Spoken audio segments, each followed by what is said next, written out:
میں نے الحمدللہ کتنے لوگوں کو اسی وجہ سے داڑیاں رکھوائی ہیں کہ بھائی آپ داڑھی کو کالے بال سے کالے رنگ سے رنگ سکتے ہیں، وہ احادیث کی غلط انٹرپریٹیشن کی گئی ہے۔ السلام علیکم ورحمۃ اللہ وبرکاتہ۔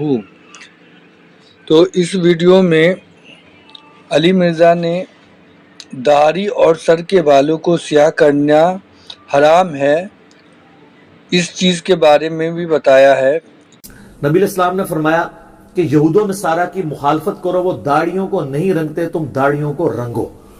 نبی علیہ السلام نے داڑھیاں رنگنے کا حکم دیا ہے، لیکن یہ حکم واجبیت کے درجے میں نہیں ہے، افضلیت کے ہے۔ کیونکہ واجبیت کے درجے میں ہوتا تو جن صحابہ کرام کی داڑھیاں سفید تھی تو وہ نعوذ باللہ حرام کے مرتکب ہوئے، جس طرح کہ جماعت المسلمین والوں کا عقیدہ، وہ کہتے ہیں نہیں داڑھی رنگنا ضروری ہے، نہیں رنگیں گے تو آپ حرام کے مرتکب ہوں گے۔